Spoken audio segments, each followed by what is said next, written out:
প্রিয় ভাইরা, প্রিয় বোনেরা, আমার প্রশ্ন,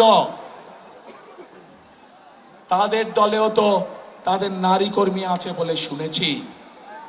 তাদের নারী কর্মীরাও তো ঘর থেকে বের হয়ে তাদের দলের কাজে যায়।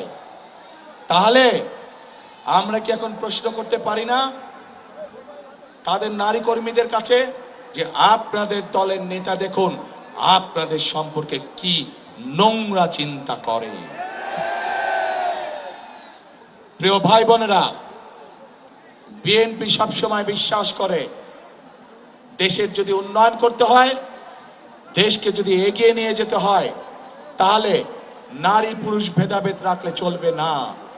আজকে যেই গার্মেন্ট শিল্প নিয়ে সারা পৃথিবীতে বাংলাদেশের মানুষ গর্ব করে, এই গার্মেন্ট শিল্প কারা চালাচ্ছে? এই গার্মেন্ট শিল্প তো বাংলাদেশের নারীরা চালাচ্ছে।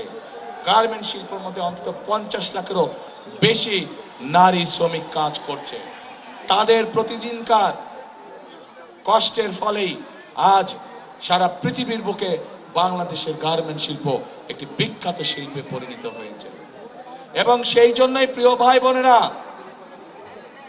এই নারী সমাজকে শুধু সহযোগিতা না, তাদেরকে শিক্ষিত করে তোলার জন্য দেশনেত্রী খালেদা জিয়া যখন দেশ পরিচালনার দায়িত্বে ছিলেন, সেই সময় তিনি বাংলাদেশের মেয়েদের শিক্ষার ব্যবস্থা ফ্রি করে দিয়েছিলেন ইন্টারমিডিয়েট পর্যন্ত।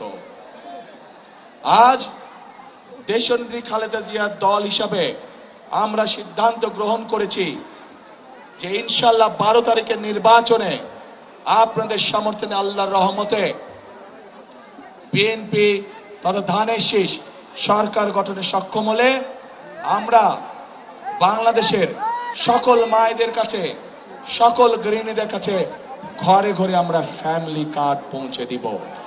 যেই ফ্যামিলি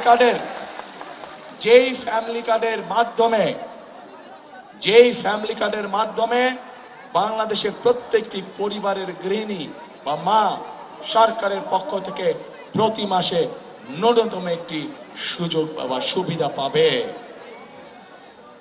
প্রিয় ভাই বোনেরা, কারণ আমরা বিশ্বাস করি যে আজকে পুরুষের পাশাপাশি যদি নারীরা স্বাবলম্বী হতে পারে অর্থনৈতিকভাবে, তাহলেই একমাত্র আমাদের এই বাংলাদেশকে এগিয়ে নিয়ে যাওয়া সম্ভব।